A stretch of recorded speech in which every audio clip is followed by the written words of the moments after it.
Si tu es à la recherche du meilleur ordinateur portable pour graphiste, alors cette vidéo risque de beaucoup t'intéresser. Dans un instant, nous allons te présenter les 5 meilleurs, sur base d'une analyse détaillée du marché actuel et des avantages ainsi que des inconvénients de chacun des modèles sélectionnés. Ce top 5 n'est pas dans un ordre précis, mais si tu restes jusqu'à la fin de la vidéo, nous te dirons quel est, selon notre analyse, le portable avec le meilleur rapport qualité-prix. Est-ce que t'es prêt? Alors c'est parti pour ce top 5 des meilleurs ordinateurs portables pour graphistes.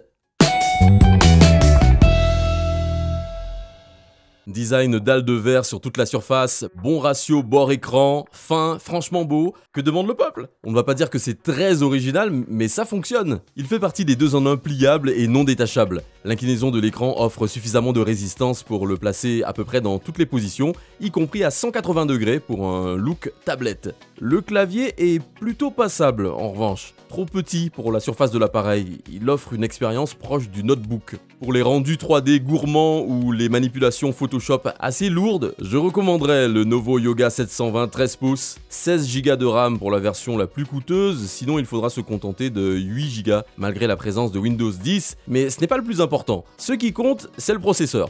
Dans ce cas, un Intel Core i7 que j'ai été surpris de trouver sur un appareil à ce prix-là. La carte graphique, elle, n'est autre qu'une GeForce GTX 1050. On sait que ce n'est pas primordial pour Photoshop Lightroom, mais les versions antérieures comme CS6 piochent pas mal dans les ressources GPU pour certains rendus. L'écran, vous vous en doutez, est une des parties les plus importantes dans le domaine du graphisme. On en parle un peu. La version du Lenovo Yoga commercialisée en France pour le moment est capée au Full HD, c'est-à-dire 1920 1080, vous le savez, pour une dalle de 13 pouces. La version 15 pouces offre la résolution 4K, mais la facture est bien sûr plus salée. Globalement, les avantages du Lenovo Yoga 720 sont ses 2048 niveaux de pression, une colorimétrie satisfaisante, une bonne autonomie et de bonnes performances GPU et CPU. Quant aux défauts, l'espace du clavier est mal optimisé et le stylet n'est pas inclus dans certaines versions. Le design des Microsoft Surface est sensiblement le même depuis la Pro 3, l'écran 12 pouces est d'une finesse assez stupéfiante et le clavier offre toujours un confort d'utilisation optimal. Il n'y a toujours pas de pavé numérique, point regretté par les amateurs de la Surface depuis le tout premier modèle. Contrairement au Lenovo, qui a un look beaucoup plus ordinateur portable classique, il s'agit avant tout d'une tablette à laquelle on branche un clavier. À l'arrière de l'écran, un petit support pliable permet de le faire tenir à environ 60 degrés. Certains regretteront peut-être la flexibilité un poil plus limitée de l'inclinaison. Autrement, c'est bien sûr un sans faute. La Surface Pro est de bon goût, élégante et près d'1,2 kg, donc plus légère que la Lenovo Yoga 720. Alors, comme toujours, on a droit à différentes tranches de prix, à savoir, si on achète la version Intel Core i7, on a dans les mains l'ordinateur portable 2 en 1 le plus puissant qui existe. Mais par contre, la version que j'ai testée dispose d'un Intel Core i5 avec 8 Go de RAM et un espace de stockage SSD de 256 Go. Sinon, on a une carte graphique Intel Iris Plus Graphics 640 de la trempe d'une GT 1050. Et c'est suffisant pour la plupart des travaux graphiques sur Photoshop et vectoriel. Ce n'est que pour le gaming d'un certain niveau qu'elle pourra sembler un peu juste. La qualité de l'écran, toujours un bon point pour les Microsoft Surface. On a ici une définition de 2736 par 1824, inférieure d'accord au 4K, mais bien supérieure au Full HD. Globalement, les avantages du Microsoft Surface Pro sont 4096 niveaux de pression, une colorimétrie bien calibrée, le côté ultra fin et silencieux, ainsi que de bonnes performances GPU et CPU. Quant aux défauts, son prix est élevé et le stylet est non inclus. Alors, qu'est-ce qui en fait l'un de nos favoris en matière de PC portable pour graphistes? Déjà, bien qu'il s'agisse d'un PC pour gamer, le Nitro VN7 est d'une sobriété très appréciable. C'est sans doute le point qui fait le plus lever les sourcils quand on parle d'un PC gamer pour le monde du graphisme. En fait, de l'extérieur, on dirait plus un haut de gamme de bureautique. Fin, confortable, avec un clavier fonctionnel et 17 pouces d'écran. Mais sachez que la très bonne autonomie proposée par Acer se paye. Il ne pèse pas moins de 2,5 kg ce portable. Cela dit, n'hésitez pas à vous encombrer, on va dire, de la version 17 pouces, parce que c'est qu'elle en a dans le ventre. J'ai sélectionné celle qui dispose d'un processeur i5 suffisant pour la plupart des tâches graphiques et d'une GTX 1060. La mémoire fixe est d'1 Tera plus 256 Go en SSD, idéal pour stocker et enregistrer rapidement vos travaux volumineux, quitte à les déplacer ensuite. On a en prime un port HDMI, 3 ports USB 3.0 plus un 3.1. C'est une configuration très avantageuse pour le graphisme. L'écran, encore une fois, c'est le point sur lequel j'ai été le plus attentif. En l'occurrence, il s'agit d'une dalle IPS, la technologie qu'on préfère pour bénéficier d'une bonne réactivité, une bonne fidélité des couleurs et de contrastes plus élevés. La précision des couleurs est satisfaisante pour la plupart des graphistes, même si la température un peu trop basse peut légèrement les distordre. Les travaux les plus sensibles, imprimerie, etc. passeront mieux par un moniteur. En tout cas, pour la plupart des usages, ce sera suffisant. L'Acer V-Nitro offre de nombreux avantages pour les graphistes. Il est sobre, passe-partout et confortable. L'écran offre des performances suffisantes pour un travail précis et la connectique permet de bien gérer ses périphériques. Le rapport qualité-prix est très bon, à en juger par les composants dont il dispose. Les avantages du Acer Aspire V-Nitro VN7 sont construction et finition excellentes, bonne performance GPU et CPU, ainsi qu'une bonne autonomie. Quant aux défauts, il possède un écran mat et il est un peu trop lourd.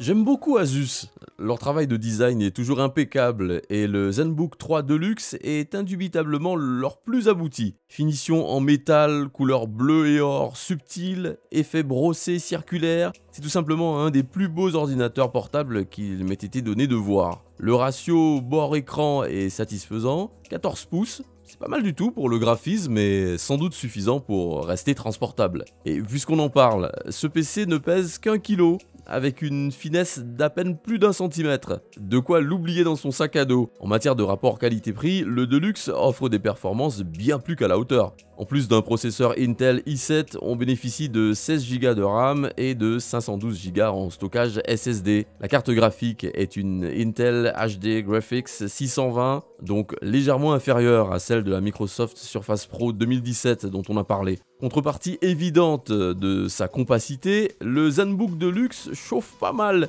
et a donc besoin de souffler si on le surcharge de tâches lourdes. Dans ces moments-là, les ventilateurs font un peu de zèle. En matière de connectique, ce n'est que du bon. Les 3 ports USB sont de type C avec un adaptateur fourni pour une compatibilité USB 3.0. On a aussi un port HDMI pour mieux switcher entre écrans ou installer un dual screen optimal pour le travail graphique. La dalle IPS de 14 pouces offre un niveau de luminosité tout à fait confortable et des taux de contraste excellents pour un ultra portable. La colorimétrie de ce PC demeure largement assez correcte pour tous les travaux graphiques qui ne sont pas trop sensibles au niveau des couleurs. Une des grandes déceptions du ZenBook par contre, c'est son autonomie. Elle ne dépasse que difficilement les 5 heures à plein régime. Et on peut facilement imputer ça à la ventilation, souvent plus gourmande qu'on ne le pense en matière de batterie. Si votre but c'est l'ultra portabilité, alors le ZenBook 3 Deluxe est pour vous. Attention cependant, le GPU n'est pas le plus puissant et la fidélité de la colorimétrie est inférieure à celle du Lenovo Yoga 720 par exemple. Mais c'est malgré tout le meilleur compétiteur PC au MacBook Pro en matière de tâches graphiques. Globalement, les avantages du Asus ZenBook 3 Deluxe sont sa finesse et sa légèreté, de bonnes performances et un écran de bonne qualité. Quant aux défauts, un prix élevé et une ventilation assez forte. Les adeptes l'attendaient, ce nouveau MacBook avec une nouvelle amélioration des caractéristiques techniques et un sacré peaufinage de l'écran. Mac est-il toujours le champion des ordinateurs portables pour graphistes? Oui, mais il faut passer à la caisse. Allez, voyons voir ce qu'on a pour un tel prix. Bien sûr, on ne change pas une équipe qui gagne, le MacBook Pro de 2017 est en tout point similaire à celui de 2016. Plus léger et moins épais que ses prédécesseurs, il garde quand même de nombreuses caractéristiques qui avaient fait son succès. On ne peut qu'être fan du revêtement entièrement en aluminium gris clair, froid et confortable. L'ensemble est bien sûr d'une finition irréprochable, et je note par ailleurs que les MacBooks sont aujourd'hui pas mal plus solides que ceux antérieurs à 2015. Le changement se trouve à l'intérieur justement. Il a eu droit par exemple à une refonte complète du clavier, point qui participe à l'effet feutré et confortable. d'autant qu'il séduit par sa largeur. Donc il y a du nouveau sous le capot. En plus d'un des meilleurs processeurs Intel Core i7, ce nouveau MacBook Pro se dote d'une carte graphique Radeon Pro 560 avec 4 Go de mémoire. La RAM est également très élevée avec 16 Go,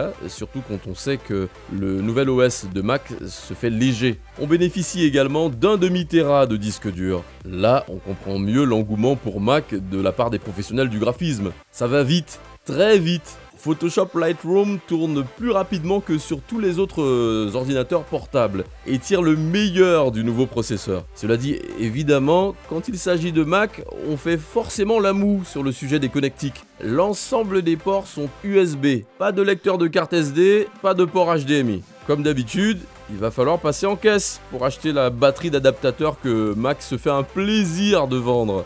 Et ça fait toujours un peu grincer les dents. Une des grandes forces de Mac, c'est indubitablement la qualité de ses écrans. Déjà précurseur dans ce domaine depuis 2013, le MacBook Pro continue de s'améliorer d'année en année. Et là encore, on comprend très bien l'intérêt d'un tel appareil pour le travail graphique, même sensible. Seuls les écrans PC haut de gamme offrent une colorimétrie aussi riche et aussi fidèle. La dalle 15 pouces dispose d'une définition 2880 par 1800 sur la ligne de la fameuse Retina, le brevet Mac depuis quelques années. Avec une autonomie d'environ 8 à 9 heures, l'ordinateur peut tenir toute une journée de travail sans problème. Alors si l'argent n'entre pas dans l'équation et que vous cherchez le meilleur sans concession, le MacBook Pro 2017 est incontournable. Globalement, les avantages du MacBook Pro 2017 sont construction et finition excellentes, d'excellentes performances et la meilleure colorimétrie sur ordinateur portable. Quant aux défauts, un prix très élevé